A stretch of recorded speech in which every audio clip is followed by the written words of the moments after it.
Hello students, myself कविता Yadav, SS teacher, सूरज school Mahendragarh. बेटा आज हम क्लास 9th में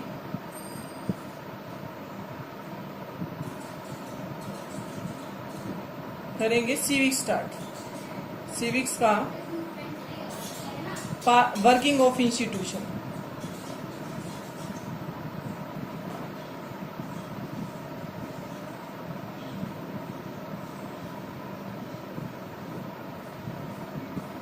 इसके लास्ट वीडियो में हमने मंडल कमीशन पढ़ लिया था, कैसे मंडल कमीशन लागू हुआ, किसने लागू किया, कौन उसका चेयरमैनशिप था, कौन सी इलेक्शन में लोकसभा के में मंडल कमीशन की जो रिकमेंडेशन थी उसको लागू कर दिया गया।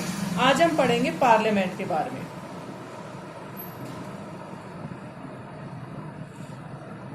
पार्लियामेंट, अब इसमें हम पढ़ेंगे पार्लियामेंट होता क्या है और हमें पार्लियामेंट की जरूरत ही क्यों पड़ी। पार्लियामेंट होता क्या है और हमें पार्लियामेंट की जरूरत क्यों पड़ी। पार्लियामेंट होता है इलेक्टेड रिप्रेजेंटेटिव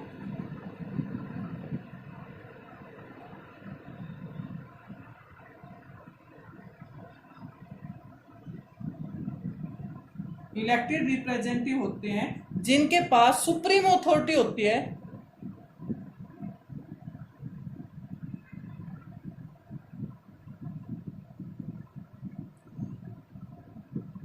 किसके बिहाफ थे। कौन होते इलेक्टेड रिप्रेजेंटेटिव? जिन्हें हम चुनकर भेजते हैं, पीपल। हम वोट डालते हैं, अपने एमपीज को, एमएलए को चुनकर भेजते हैं, वो हमारे इलेक्टेड रिप्रेजेंटेटिव कहलाते हैं।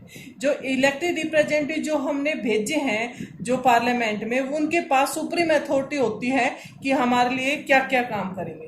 पार्लियामेंट में जो हमारे ये हो गया क्लियर कि लोगों को वोट डालने का जो अधिकार है, उससे हम अपने नेता जो चुनते हैं, इलेक्टेड रिप्रेजेंटेटिव का मतलब जो हमने चुन के भेजे हैं, वो पार्लियामेंट में ही जाएंगे और उसके बाद उनके पास सुप्रीम अथॉरिटी होती है बिहाफ ऑफ द पीपल, यानी कि लोगों के उससे।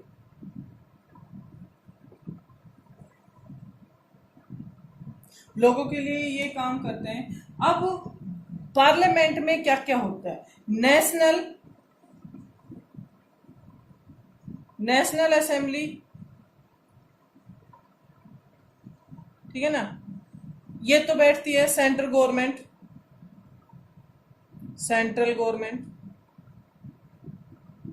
पार्लियामेंट।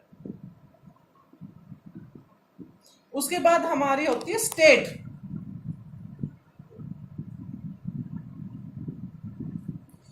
जिसमें हम हमारे जो सीएम वगैरह हम चुनते हैं, स्टेट असेंबली होती है। ये दो तरह की हमारी जो असेंबली होती है, ये तो चलाती है सेंट्रल गवर्नमेंट, स्टेट असेंबली चलाती है सीएम चलाता है, इसे स्टेट गवर्नमेंट भी कहते हैं, ठीक है ना। ये हो गया हमारे ये। अब पार्लियामेंट में जो, अब हमने पीछे मंडल कमीशन पढ़ा था कि मंडल कमीशन कैसे लागू हुआ। मंडल कमीशन कैसे लागू हुआ? पार्लियामेंट में दो हाउस होते हैं, दोनों हाउस के मेंबर बैठे, डिस्कशन हुई, डिबेट हुई, फिर कहीं पार्लियामेंट में जाकर वो नई चीजें लागू हुई। पार्लियामेंट में ही जाके सारी चीजों की जो हमारे असेंबली होती है, वहां से ऑथोराइज होता है कि ये काम होगा या नहीं होगा, वहां से। और ये भी किसके हिसाब से होता है? मेजोरिटी के हिसाब से। मेजोरिटी में अगर इसके कोई भी हमने कोई ऐसा कोई काम है जिसको हमने लॉ बनाना है, उसमें अगर मेजोरिटी हुई, अगर इसके फेवर में मेजोरिटी हुई तो वो लॉ लागू हो जाएगा। अगर इसके अगेंस्ट हुआ, पार्लियामेंट में ये सारी चीज इसके अगेंस्ट हुई, तो वो हमारा जो लॉ है ना वो लागू नहीं होगा। ये तो था हमारा पार्लियामेंट। अब हम पढ़ेंगे कि हमें पार्लियामेंट की जरूरत क्यों पड़ी। Why do we need parliament? ऐसा क्या काम होता है, ऐसा क्या काम होता है कि हमें पार्लियामेंट की जरूरत पड़ी। सबसे पहले पार्लियामेंट के पास फाइनल अथॉरिटी होती है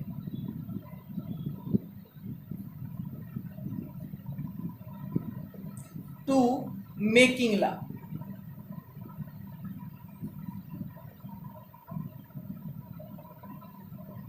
इन एनी कंट्री,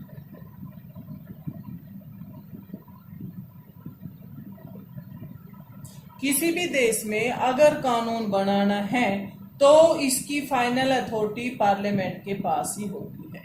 कोई भी नया कानून बनेगा, क्या होगा इसमें, क्या क्या होगा? पार्लियामेंट में इसको न्यू लॉ, कोई नया कानून बनाना है, ठीक है ना। कोई हमने चेंज करना है कानून में, चेंज एग्जिस्टिंग लॉज, कोई कानून हमने पुराना है उसमें बदलाव करना है तो इसी में होगा पार्लियामेंट में। और हमने कोई अप्लाइज करना है, किसी को खत्म ही करना है कि ये अब कोई काम का नहीं है, इसकी कोई जरूरत ही नहीं है, तो वो भी खत्म करने का तो भी पार्लियामेंट में होगा। और इसकी जगह कोई नया कानून बनाना होगा वो भी हमारे इसी पार्लियामेंट में होगा। तो जो पार्लियामेंट है किसी भी कंट्री की, जो पार्लियामेंट है उसके पास फाइनल अथॉरिटी होती है टू मेकिंग लॉ। इसमें वन वर्ड क्वेश्चन भी आ जाएगा, which institution have the final authority to making law, तो इसमें हमारा क्या आएगा, पार्लियामेंट। कोई भी नया कानून बनेगा, कोई ऐसा कानून है जिसको हमें बदलना है या बदलने की जगह नया बनाना है या उसको अप्लाइज ही करना है कि भी अब इसकी जरूरत ही नहीं है, ऐसा कानून अब नहीं होना चाहिए, तो ये सारा काम हमारा पार्लियामेंट में होता है। दूसरा जो पार्लियामेंट की हमें जरूरत पड़ती है वो क्यों पड़ती है कि जो पार्लियामेंट है, पार्लियामेंट जो होता है वो कंट्रोल करता है, कंट्रोल करता है गवर्नमेंट। अब जो सरकार चल रही है, जो सरकार हमारी सेंट्रल गवर्नमेंट में होती है, पार्लियामेंट उसको कंट्रोल करता है। अगर पार्लियामेंट में इसका कोई पार्लियामेंट का कोई रोल ना हो ना तो सभी अपनी मर्जी चलाए, कैबिनेट मिनिस्टर अपनी चलाए, पीएम अपनी चलाए, प्रेसिडेंट अपनी चलाए, ये सब अपनी अपनी पावर को यूज करे। लेकिन इन सब की पावर को कंट्रोल किया हुआ है किसने, पार्लियामेंट में। पार्लियामेंट में इतना इनको दिया हुआ है कि आप लोगों के पास बस इतनी ही पावर है, इसको ही तुम यूज करोगे, इसके ज्यादा अगर किया तो जो पार्लियामेंट है एक्शन लेगी। तीसरा जो हमारा होता है पार्लियामेंट का काम, पार्लियामेंट कंट्रोल,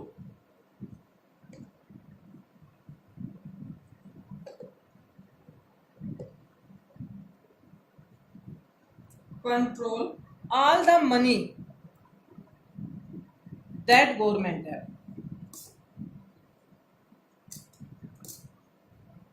ये सबसे बड़ा रोल है पार्लियामेंट का। जितना भी पैसा होता है उस पे पार्लियामेंट का कंट्रोल होता है। ये नहीं है कि पीएम है वो अपनी मर्जी से ले लेगा, सीएम है वो अपनी मर्जी से ले लेगा, प्रेसिडेंट है, काउंसलिंग मिनिस्टर है, नहीं।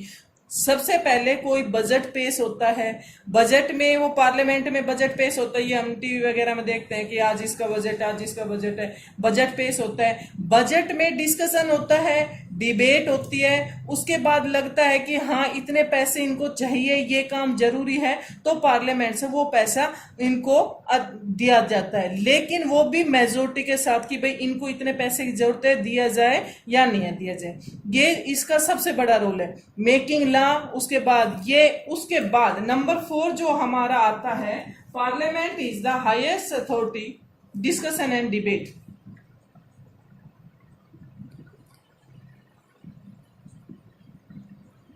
highest form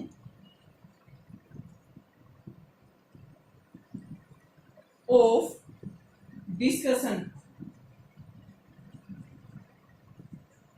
and debate।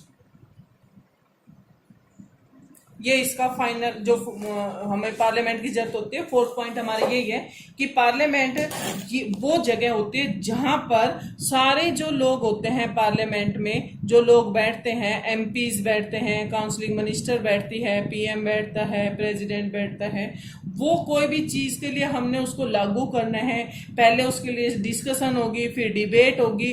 अगर वो मेजोरिटी में चल गया तो वो काम बन जाएगा, अदरवाइज वो नहीं बनेगा।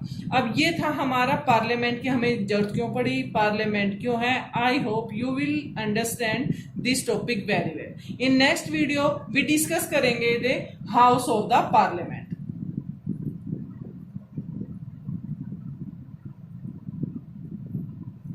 Thanks, have a nice.